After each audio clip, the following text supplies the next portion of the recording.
resolveu assumir uma relação afetiva com? Quando eu saí da minha igreja de origem, da minha família, eu tive relacionamentos fortuitos, famoso fast dates, fast food, mas eu não tive namorado fixo.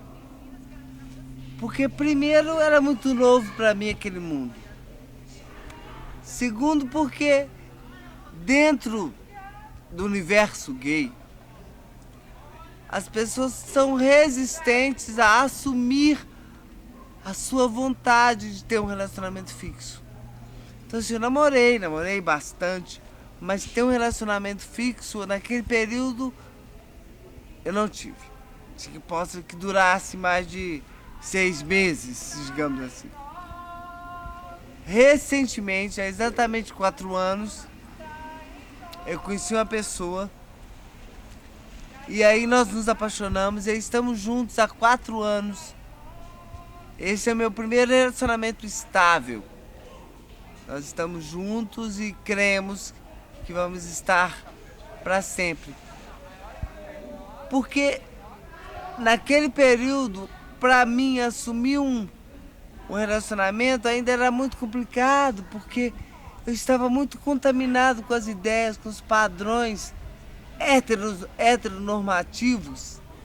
Então, se eu assumisse um relacionamento naquela época, talvez eu repetisse o mesmo padrão, e isso eu não queria fazer. Eu queria uma coisa nova, eu queria uma proposta nova, que fugisse dos papéis socialmente construídos. Porque eu não acredito num relacionamento homossexual como uma repetição pura e simples do padrão hétero, da heteronormatividade. Um relacionamento homossexual ele tem que ter outros valores, outras propostas, outros projetos. Você pode me perguntar quais são? Não sei. Estão sendo construídos. Essa é uma resposta que não se tem. É uma resposta que se constrói no dia a dia.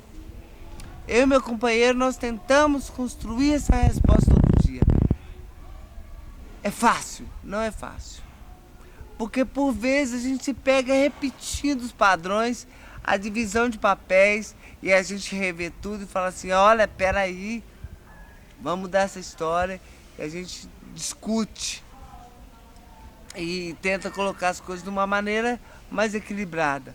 Um exemplo comum, eu não cozinho, sou péssimo cozinheiro. Meu companheiro cozinha muito bem. Então, obviamente, na maior parte das vezes ele cozinha. Mas eu estou fazendo um esforço para aprender a cozinhar, para a gente não ficar nessa divisão.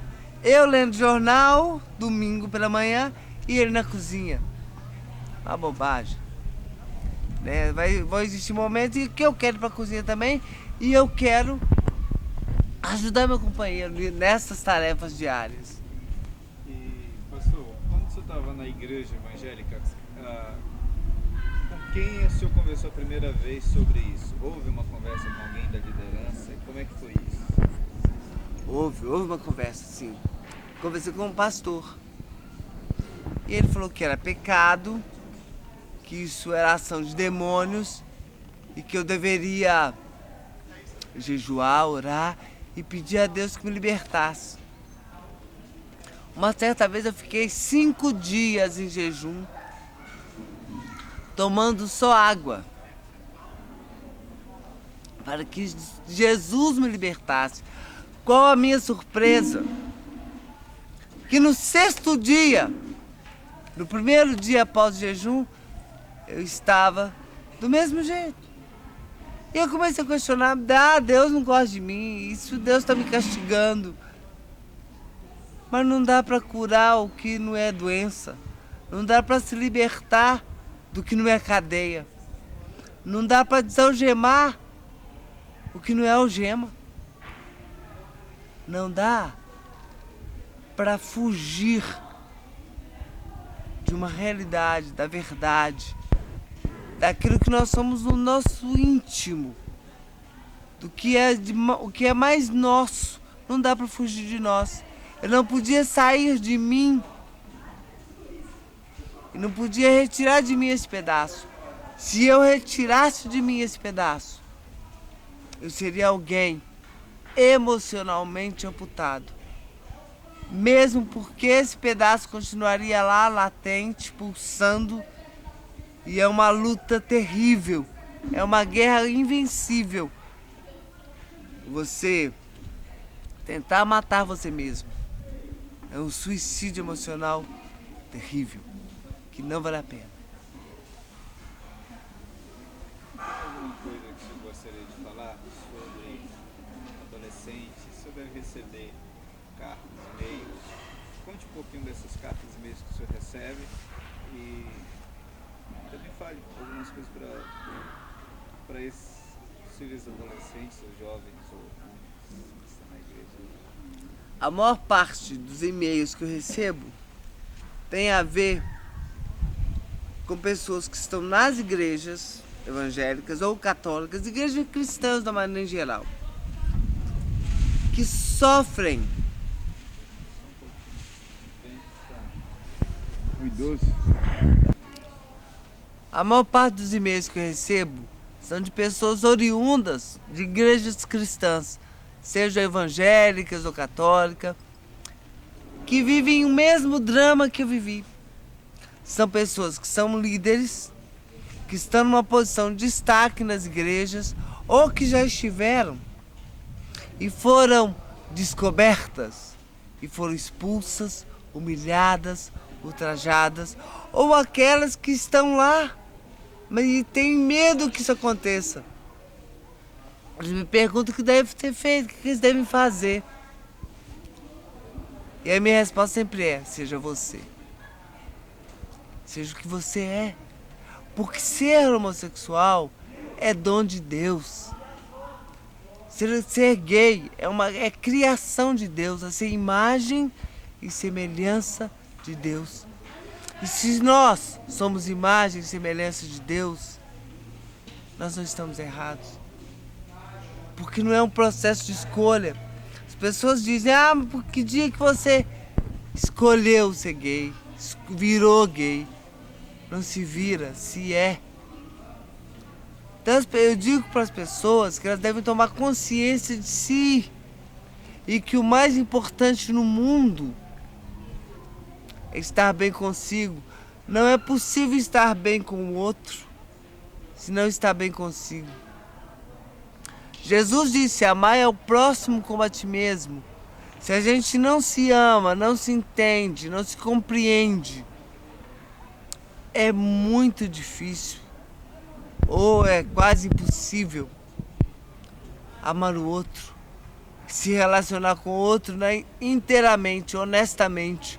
O que eu digo para as pessoas é o seguinte: viva honestamente.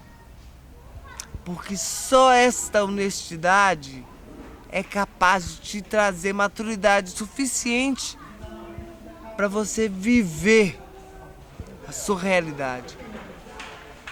Eu nunca digo para as pessoas romperem com suas igrejas, romperem com suas famílias, mas eu digo que elas devem se assumir. Não, nem é publicamente declarar a bandeira, mas reconhecer, trabalhar consigo mesmas, para que elas possam estar em paz. Porque só assim, só em paz, a gente consegue construir coisas sólidas. Pastor, se ser gay é um dom de Deus, como é que está na Bíblia que isso é uma coisa abominável? Não, mas também é abominável, está escrito na Bíblia, em Levítico, que é abominável também comer carne de porco, que é abominável também que filhos desobedeçam aos pais, inclusive os filhos que desobedecem aos pais deviam ser mortos, que as mulheres... O abominável na Bíblia. A Bíblia diz que comer carne de porco também é abominável, que as mulheres menstruadas também são abomináveis, que as crianças que desobedecem aos pais também são abomináveis, que elas deveriam ser mortas. Na realidade, o que precisa ser feito é uma releitura da Bíblia, contextualizando a Bíblia. Nós não podemos tomar a Bíblia a ferro e fogo. Fundamentalismo não leva à compreensão da Bíblia. A Bíblia foi escrita por um povo, numa época específica, numa cultura específica. Se nós tomarmos como referência o povo hebreu, naquele momento, o povo hebreu era um povo patriarcal e eles eram nômades. Eles precisavam de exército e eles precisavam de força de trabalho, de mãos masculinas. E sem contar que as mulheres não valiam nada naquele momento, socialmente.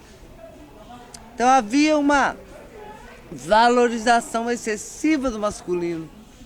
Então o abominável nesse sentido quer dizer que é uma postura socialmente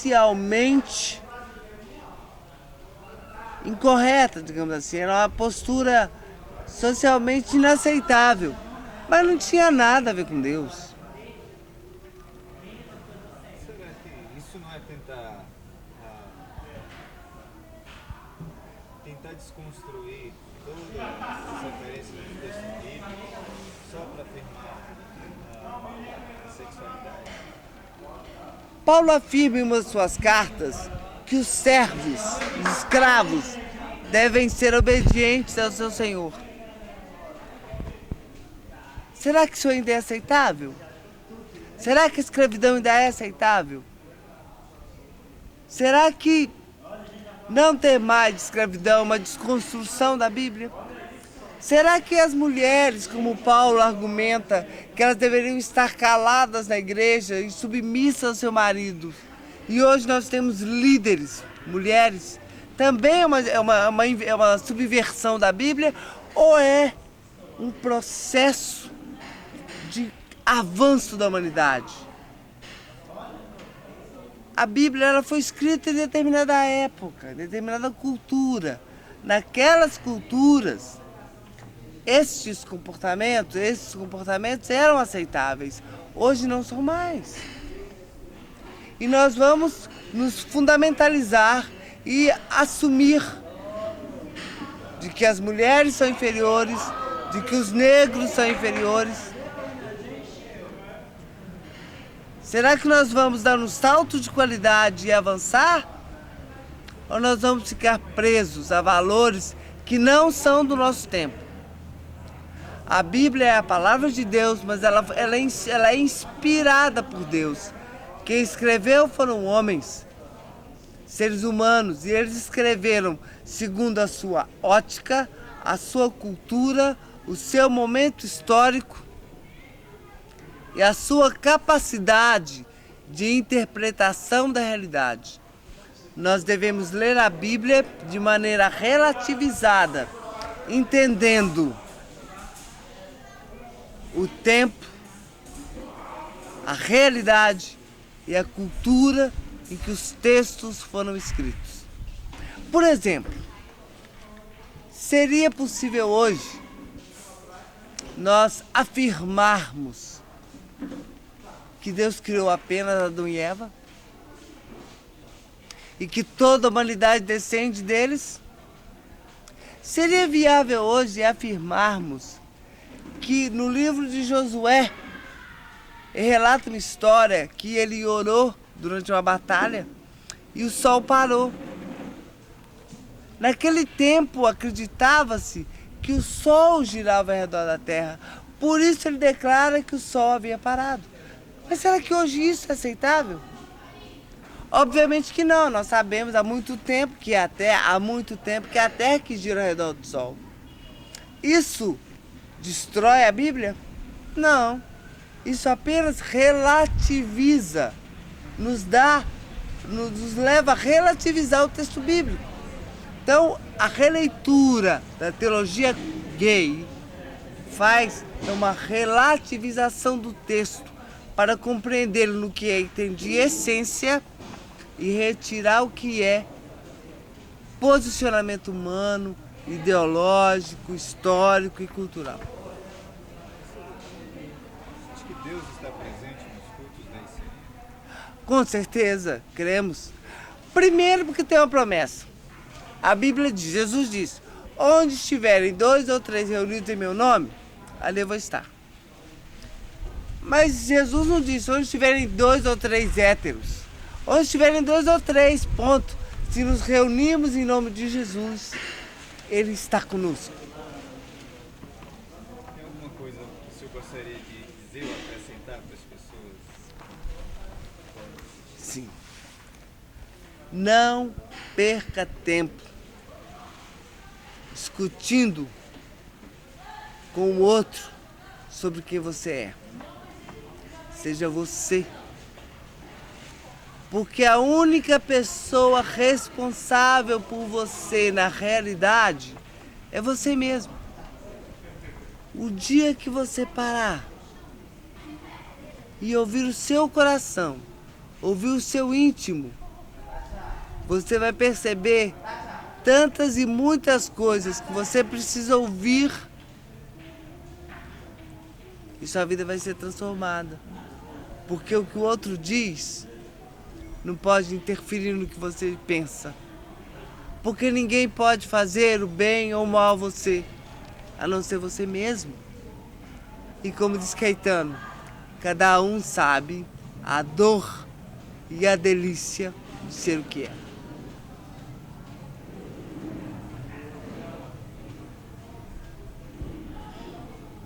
No, no le digas a un rebelde así. ¿Por A un qué? fan de rebelde no le puedes Yo decir. soy fan de Rebelde. Claro, yo Claro. lo vi. No le digas Yo así. estuve en México. Y lo Ella estuvo vi. en México. Ella estuvo en México. Ella estuvo en México viviendo Yo en México. fui a México Ah, y los conocí. Ellos son mexicanos. Tenho 23 posters. Tenho um livro. Tenho Olha lá, tá sendo filmado. Olá, Paulo. soy de Venezuela. Mi nombre es Astrid Montenegro. Meu nome ele é puta, não. É prostituta. Aí eu cobro. Corta isso daí. Cobra? Corta, para de pagamento. censurar. Censura já foi banalizada há muito tempo. Tú eres muy fan de Muy Rebelde. fans. Yo no soy Fan tan number fan. one. Nossa, eu amo. Tenho carteirinha do fã clube. Al fan club. Y el Y perfecto. responder eso en español. Español. Como quieras. Español. Mira la Habla de tu experiencia con la iglesia evangélica en Venezuela. Con la iglesia evangélica, Sí. muy mala. ¿Cómo se La iglesia evangélica en Venezuela es muy represiva a la persona LGBT. Generalmente la iglesia evangélica trata de cambiar a la persona y hacer que hacer que uno cambie la mentalidad. Nos rechaza muchísimo lo que es la iglesia evangélica, no solo la evangélica, todas las religiones en general, tanto la católica, los testigos, los mormones, adventistas, anyway, todos. cuadrangulares también. ¿Cuándo te tornaste cristiano? Cuando yo digo que yo nací cristiano, o sea, ser cristiano es algo que viene de adentro. Mi familia toda es cristiana y yo crecí en el cristianismo, crecí en la iglesia católica y en la iglesia evangélica después. ICM. En ICM, ¿Cómo se pasó? en ICM hace 3 años. 3 años más o menos, no, 2 años. 2 años. Sí. ¿Y cómo se pasó para conocer ICM? Por internet. Sí. Internet. Yo estaba buscando a Dios en todas las religiones y vi un pequeño anuncio en un website que hablaba de ICM en Venezuela. Entonces yo busqué información, llamé por teléfono, conocí al grupo y empecé a reunirme con ellos. ¿Cómo es ser gay en Venezuela? ¿Dónde vives en Venezuela? En Venezuela, en Caracas. ¿Cómo te llamas? Nelson Fernández, ¿Qué edad tienes? 28 años, pero no le diga a nadie. ¿Y qué haces? Soy comerciante. Ah, ¿y cómo es ser gay en Caracas? Ser gay en Caracas, rico, Buenísimo. Sí, en Caracas es muy divertido. O sea, el venezolano de por sí es muy divertido. En Venezuela no hay represión al LGBT, es bastante bien. No hay problema. No, de represión no tanto, no vemos tantos problemas de represión. Ai, meu Deus do céu. União Venezuela-Brasil. Venezuela-Brasil. Como se passou para que assumiste tua homossexualidade? Eu fui pra tua Como foi ¿Me puede repetir o processo? ¿Cómo fue el proceso? Sí. Mira, yo yo nací homosexual. Yo cuando yo estaba pequeño, en Venezuela, 6, 7 años, yo jugaba con mis primas, Miss Venezuela. Yo Miss Venezuela. Pequeño. Siempre he sentido por dentro que soy homosexual, soy gay. A los 15 años se lo dije a mi mamá y ella lo aceptó normalmente. O sea, primero, ¡oh! ¡Gay! ¡Oh! ¿Por qué? ¿Por qué? Después normal. Y ya a mis 28 años estoy totalmente asumido. E te consideras cristiano ou não? Sí, por supuesto. E como conjugaste homossexualidade e cristianismo? Como se foi este proceso? Eso fue gracias a ICM. Porque en un principio todas las religiones te dicen que o eres homosexual o eres cristiano, pero no las dos cosas al mismo tiempo. O sea, yo recibí mucho rechazo de la iglesia católica, la iglesia evangélica también. Fui a muchos psicólogos que me decían que ser gay era malo. O sea, ser gay es malo, es pecado, te vas al infierno, no puedes ser gay y querer a Dios, Dios no quiere a los gays. Y leían Levítico, Números, donde están los textos. Así me decían que me iba a quemar como se quemó la gente de Sodoma, todo lo demás. Pero en ICM me aprendí que no, que es mentira, que es falso, que yo puedo ser gay, puedo ser cristiano porque Dios me hizo así. Esto no lo escogí yo nací gay, siempre he sido gay y moriré siendo gay y sé que cuando yo muera Dios va a estar con sus brazos abiertos para recibirme. Amém! Olha esse bofinho, olha que bofinho. Esse bofinho. Nossa, se ele fosse bofe mesmo, né? Bofinho, como é teu nome? Diego Diego o quê? Freitas. Que idade, Diego? Tenho 18, vou fazer 19 em junho. E fazes o quê? Eu sou estudante de teologia. De que a gente pode saber que linha, que seminário? Eu faço a Faculdade Evangélica do Paraná. Sou da Igreja do Evangelho Quadrangular em Curitiba porque ainda não tenho uma ICM lá. Mas vim pra cá, conheci a ICM há 2 semanas.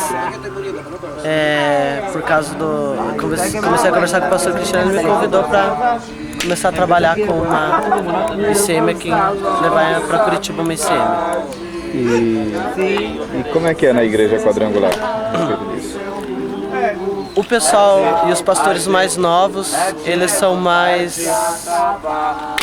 cabeça aberta. Agora os mais velhos são super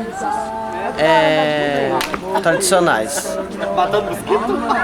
E como é que foi que você se tornou cristão? Eu, quando era pequeno, minha mãe me levava na igreja porque eu tinha um problema no coração. Aos 6 anos eu fui curado, mas com 12 anos eu aceitei Jesus, com 13 eu me batizei e tive revelado o meu chamado. E daí comecei a pregar nas igrejas quadrangulares. E atualmente eu trabalho da igreja, fico pregando em bastantes lugares pela igreja. Que foi que você começou a lidar com a homossexualidade? Olha, desde que eu nasci, eu gostava já de meninos. Aos 13 anos isso começou a florar, mas eu ficava me segurando demais por causa da igreja. Mas com o tempo eu fui entendendo que isso era normal e que o Senhor me aceitava do mesmo jeito. E continuei convivendo na igreja. só me segurava e não me assumia. Eu assumi pra minha família nos meus 16 anos. Como é que foi isso? Como é que você fez isso? Como é que você resolveu fazer? Como é que aconteceu? Eu fui adotado. E daí na minha família tem uma coisa bem interessante. Minha mãe adotiva, a minha mãe adotiva precisava, quando ela foi me adotar, pegar minha guarda de responsabilidade, ela precisava de um homem para me assumir. E ela pegou o filho dela, que é gay. Então ficou ela, que é minha mãe, e meu pai, que é o filho dela e é gay. E daí eles, por essa minha família, toda a vida eles souberam. Na minha família biológica, eu contei primeiro pra minha mãe, ela teve uma reação normal na hora, e pra minha irmã. Já o meu pai, ele não contei oficialmente, mas ele desconfia. Mas nós acreditamos que se ele souber, ele vai me matar.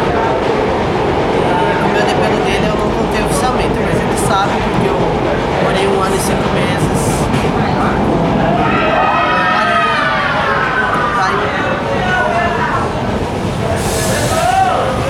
Vamos fazer silêncio aí, por favor.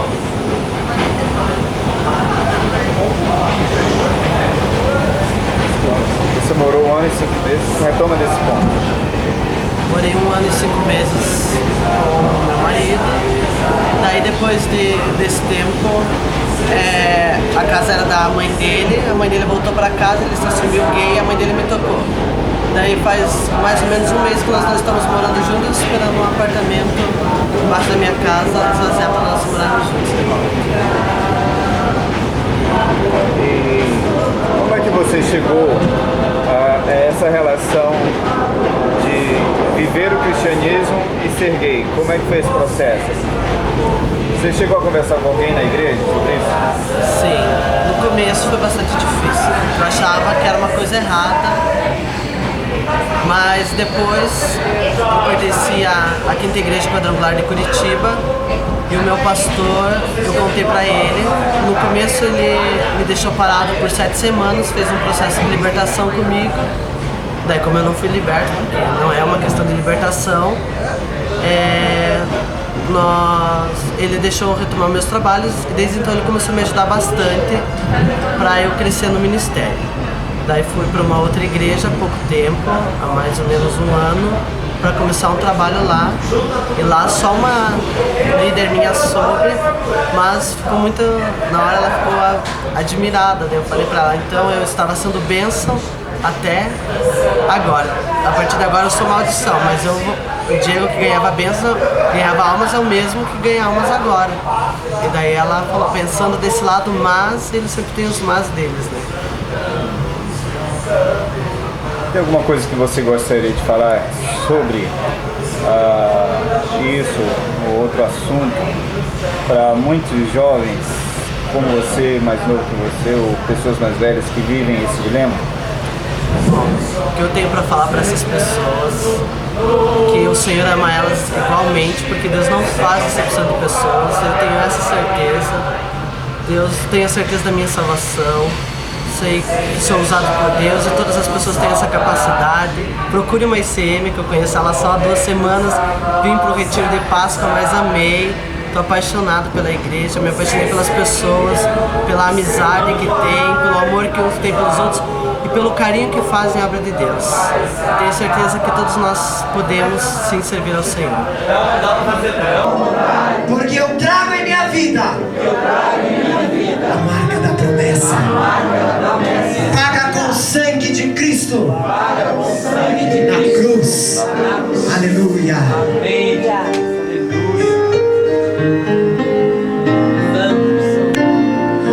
Tudo que Jesus conquistou na cruz é direito nosso, é nossa herança. Todas as bênçãos de Deus para nós, tomamos posse, é nossa herança. Toda a vida, todo o poder, tudo que Deus tem para dar.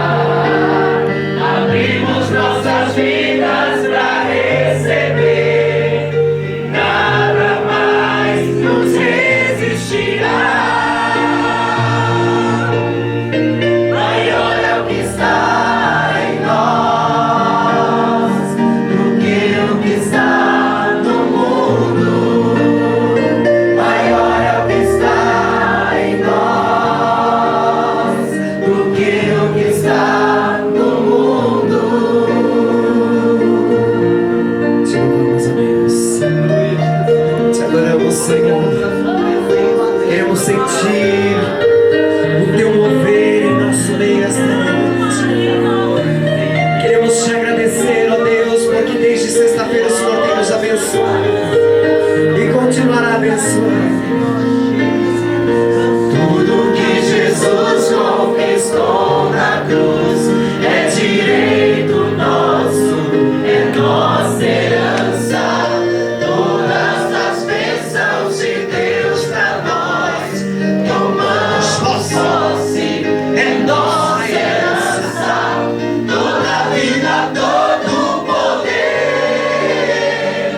tudo que Deus tem para dar, abrimos nossas vidas pra receber, e nada mais nos resistirá. Maior é o que está em nós do que o que está no mundo. Maior é o que está em nós do que o que está no mundo. Maior é o que está em nós do que o que está no mundo. Maior é o que está em nós do que o que está no mundo. A igreja. Maior é o que está em nós do que o declare com fé. Tempo de conquista. É tempo de conquista. Aleluia.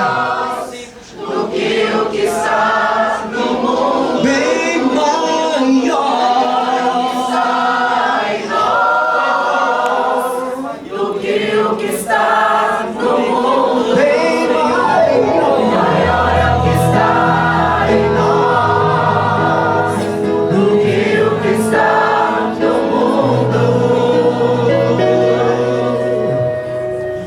Maior é o que está em nós.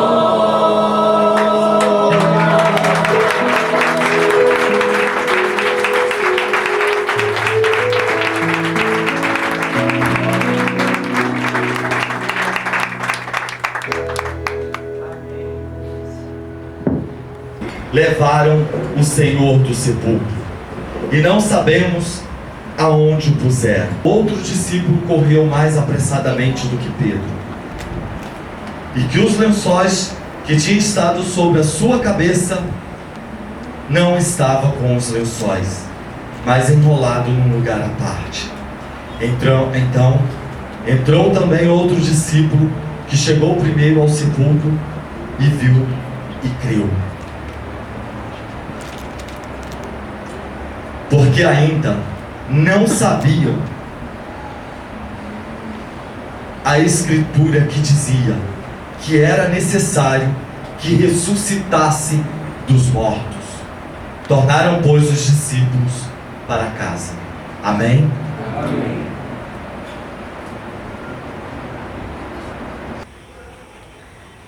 Seu nome, idade, profissão?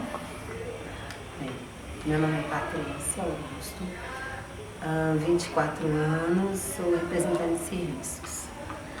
E, Patrícia, como é que você se tornou cristã? Através de uma ministração, de um culto que eu fui há alguns anos atrás já. E como que foi esse culto? Como é que você resolveu entrar numa igreja? Como é que foi esse processo? Assim? Você já tinha um histórico da família? Sim, meus pais sempre me incentivaram no catolicismo. Sempre fomos pessoas que tivemos a fé cristã em casa, a formação cristã. Mas eu sempre busquei mais de Deus, mais do que nós temos visto que as igrejas católicas daquela época permitiam. E aí uma tia minha, que tinha se convertido já, ela me convidou para ir numa ministração de final de ano. E nisso eu fui, assim, sem muita noção do que iria acontecer.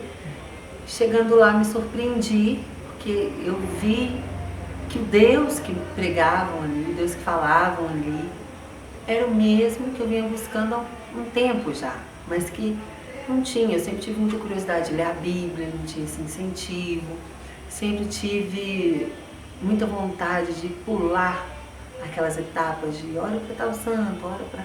E logo a Deus, e eu só não sabia como. E aí, nisso, fui nesse culto, aceitei Jesus lá, converti lá e comecei a caminhar. Fiz um discipulado, depois a consolidação, que é o acompanhamento do novo convertido por outros que já estão há mais tempo. E caminhando, aí eu fui caminhando. Hoje minha mãe continua católica, meu pai é cristão e um irmão é cristão e o outro ainda não. Como é que essa história da tua sexualidade, como é que isso se manifestou na tua vida? Quais foram as tuas decisões em relação à transexualidade? Sim. Bem, desde muito jovem. Desculpa, retoma. Bem... Ah, tá. Bem de... Você prefere para professor pra lá? O que você preferir. Assim, conversa comigo, tá. Assim. Obviamente a câmera está presente, se quiser olhar para a câmera de vez em quando, ótimo. Tá. Fique à vontade. Bem, desde bem criança mesmo, eu já me sentia diferente das outras crianças, pelo fato de que, como eu posso dizer, tendo 2 irmãos, né, eu percebi que eles eram muito diferentes do que eu, em todo o processo, assim, que eu ouvia minha mãe falar, e comportamento mesmo. A palavra transexualidade eu descobri aos 17 anos. Eu já era convertida. Mas bem antes, eu já sabia que era diferente. Percebi mais ou menos assim o que poderia ser com a Roberta Close, a possibilidade da cirurgia. Porque desde criança o meu sonho era dormir, quando eu acordasse, ter um corpo de mulher. Então, com os 17 anos, é que a minha sexualidade despertou, basicamente. E aí eu comecei naquela busca, foi uma busca muito rápida. Por quê? Porque eu sabia que eu não iria namorar garotas, nunca foi uma vontade. Então, vamos lá, vou namorar rapazes. Aí, conhecendo rapazes héteros, bissexuais, rapazes homossexuais, me veio uma dúvida, porque muito do que aqueles rapazes falavam comigo, queriam, aí eu falava, não é bem assim. E conversando com uma amiga minha, eu estava bem abatida e sendo convertida por muito tempo. Eu tentei reprimir a questão da sexualidade, por isso tardiamente, eu me converti aos 15 anos. Por isso, tardiamente despertar, porque eu sabia que na igreja a qual eu participava não era aceito, era pecado. Então eu contive até onde deu, não deu mais. Conversando com essa amiga, ela falou assim, olha, vou te recomendar fulano, ela é psicóloga, e ele vai te explicar um pouco sobre a transexualidade. Aí eu fui, conversei com ele, e assim, tudo que ele foi me falando, eu falei, gente, é isso. Comecei a transição aos 22 anos, e a terapia durou um pouco mais, ela foi desde os 21 até hoje, né? Porém, com o início da transição, eu tive que deixar a congregação a qual eu participava, porque não seria aceito. Na verdade, até bem antes de iniciar a transição. Logo no início da terapia, eu falei, bem, eu não posso ficar num lugar onde as pessoas não me aceitam, onde, né, eu não vou ter um espaço, eu não vou ser bem vista. E eu lembro que muitas vezes assim no meu quarto eu ficava triste, chorava e falava assim, gente, eu gosto tanto de adorar a Deus, eu gosto tanto de servir. Porque nessa igreja eu já estava envolvida em ministérios, em evangelismo, E eu fiquei tão triste que eu tinha de parar tudo isso. Eu falava, oh meu Deus, como que eu faço? Porque eu fui em vigília, fiz jejum, fui pro monte, enfim, tudo o que hoje trabalha-se nas igrejas contra o pecado, eu tentei, mas não deu certo. Eu falei, Deus muda se Ele quiser e quando Ele quiser, eu desisto. Por mim mesma não dá. E um amigo meu conheceu a ICM e me convidou. E nisso levou um ano, eu pensando, gente, mas como assim? Uma igreja? Pra gays? Como assim? Não pode, a Bíblia diz que não pode, que é pecado, vai todo mundo pro inferno. Não é possível. E um ano depois, eu marquei com ele pela primeira vez para irmos à ICM, não deu certo. E a primeira vez que eu pisei dentro da ICM, eu falei, estou em casa. Porque não tem nada de diferente das outras igrejas, exceto o fato do amor, inclusive. O fato de você não ter que fingir ser uma pessoa que você não é.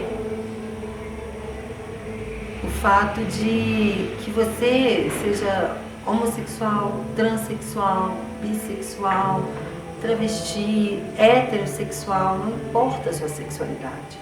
Importa o seu amor por Deus, importa o seu desejo de ter uma vida íntegra, reta, em obediência à palavra de Deus.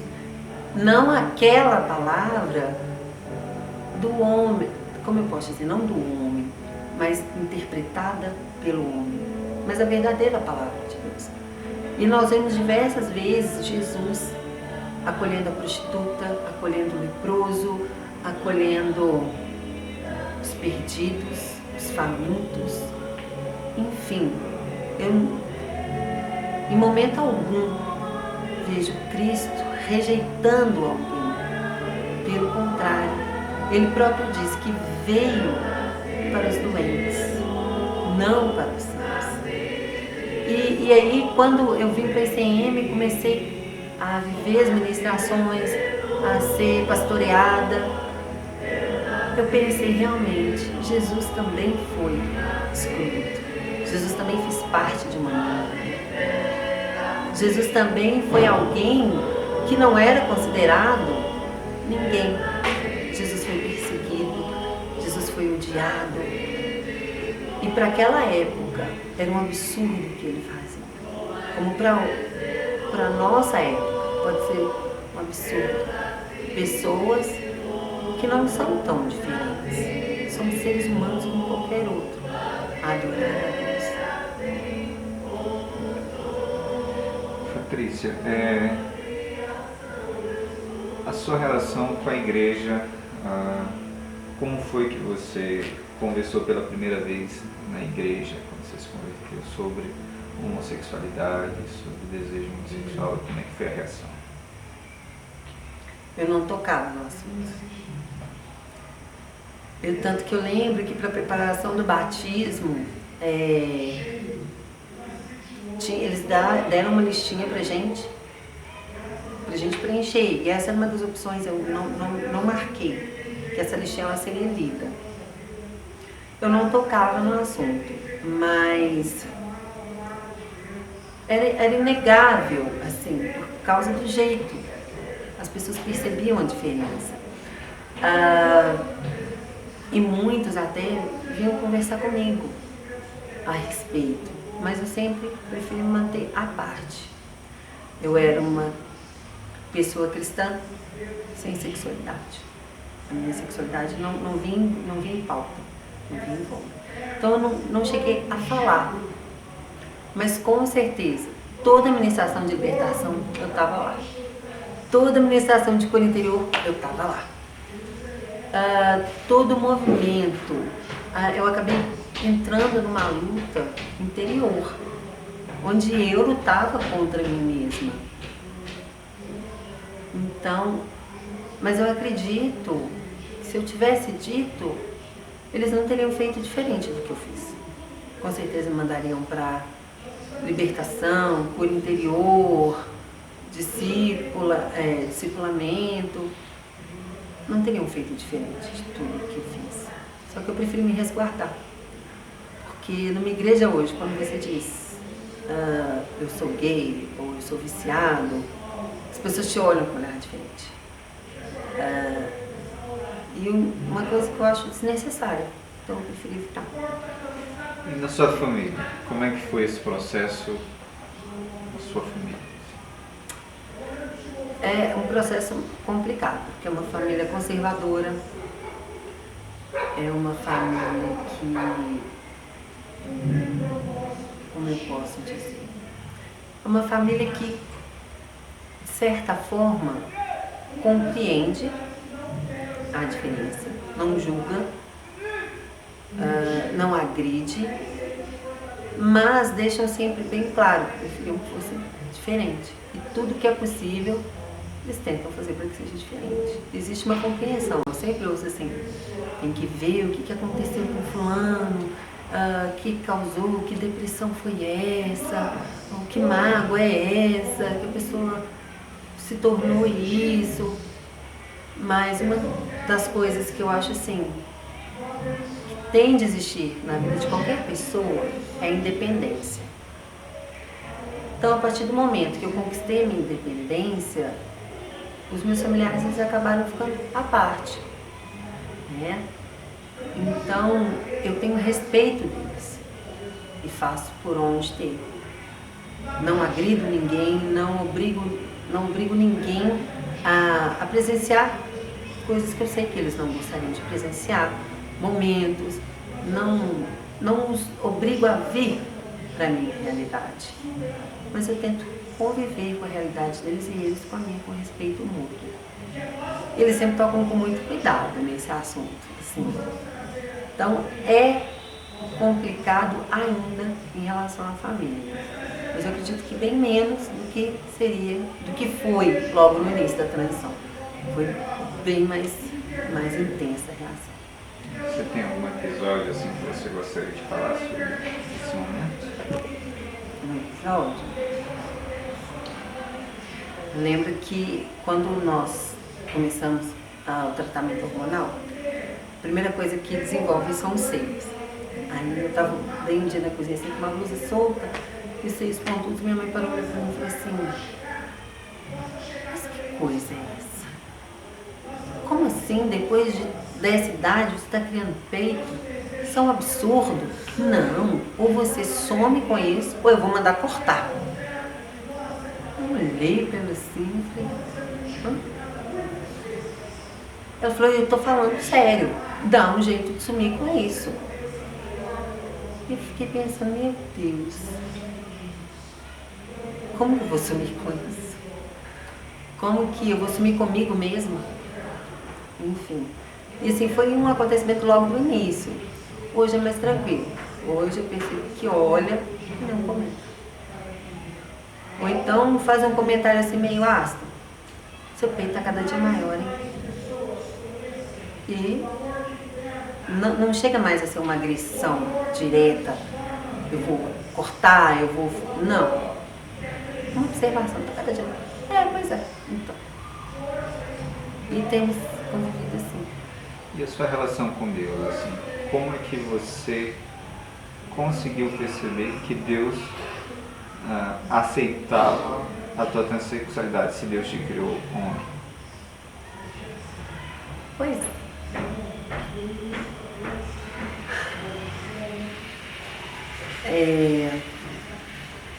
Eu sempre tive assim, muito amor por isso.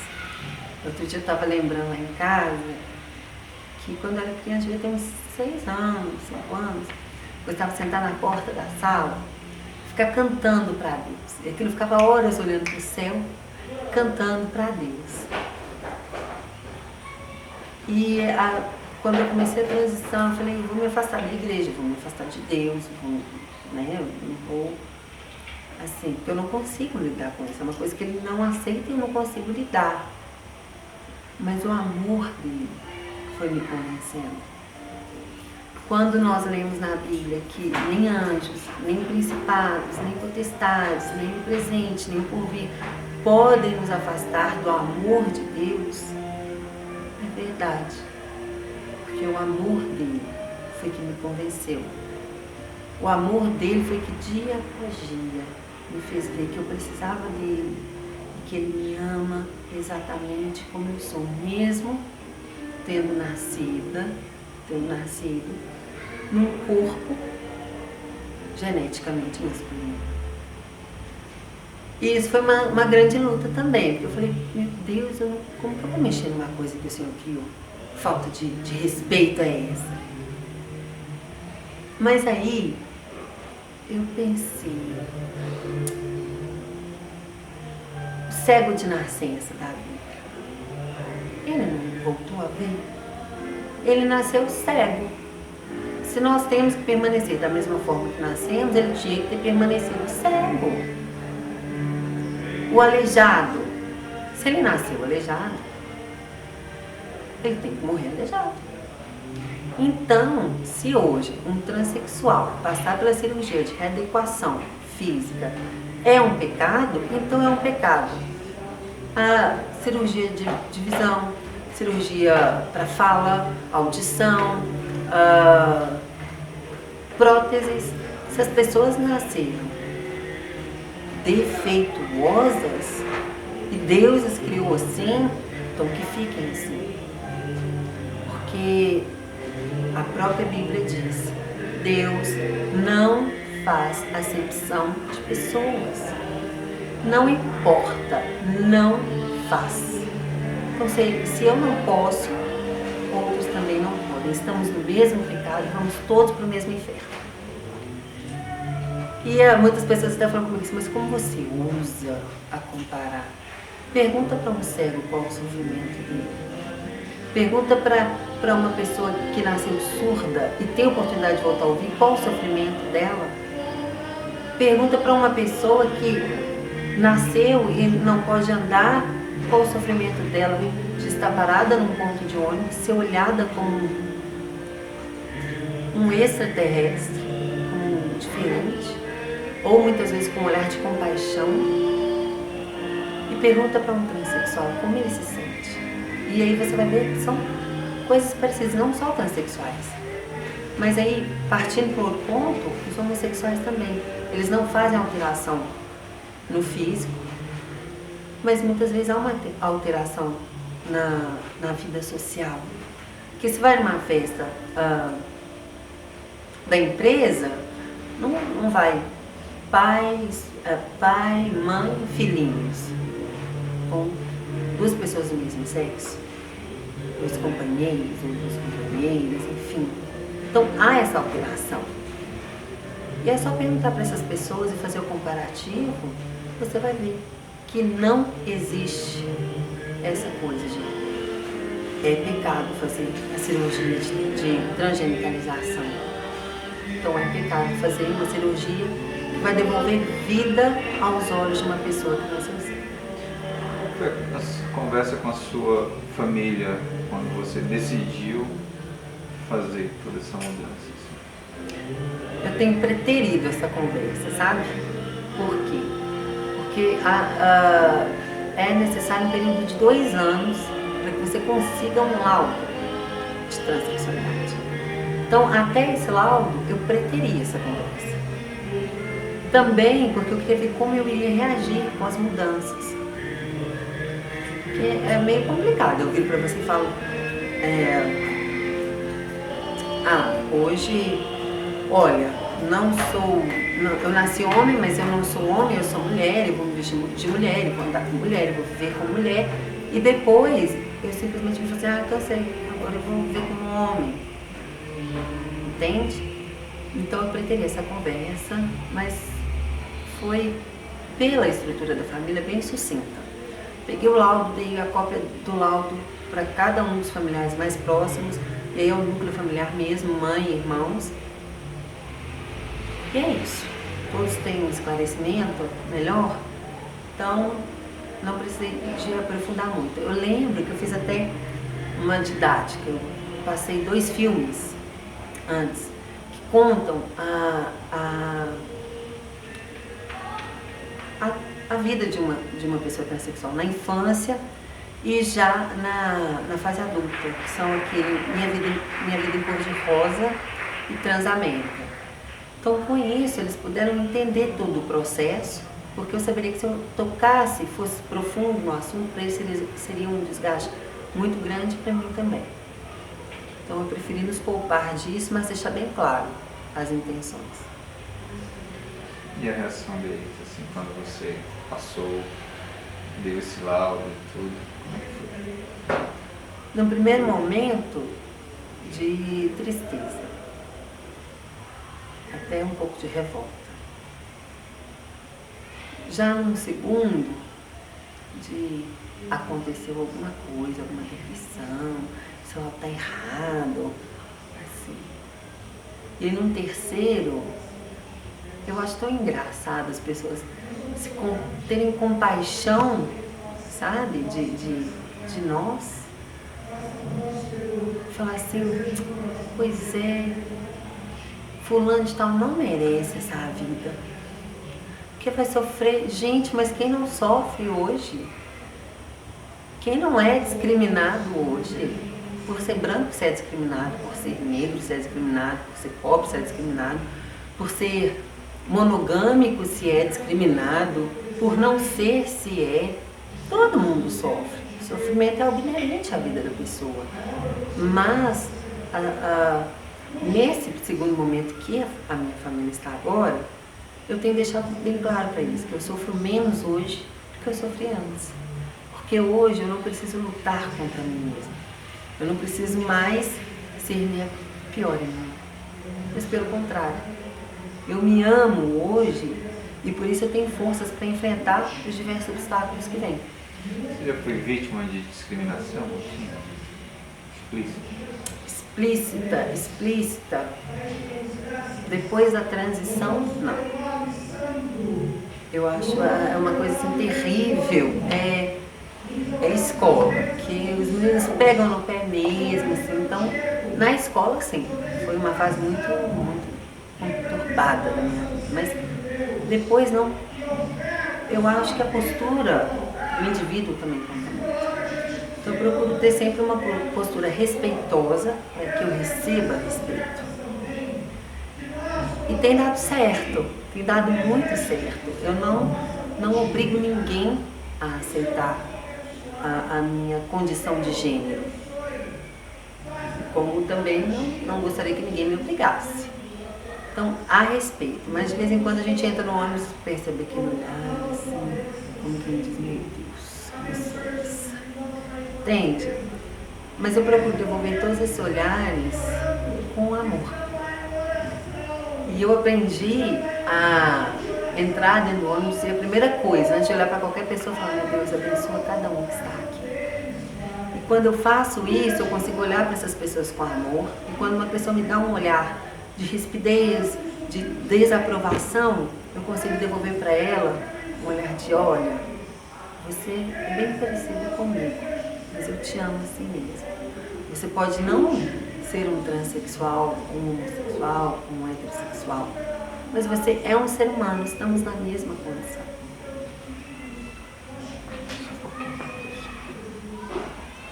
Vou botar a fita, pegar uma batida de luz.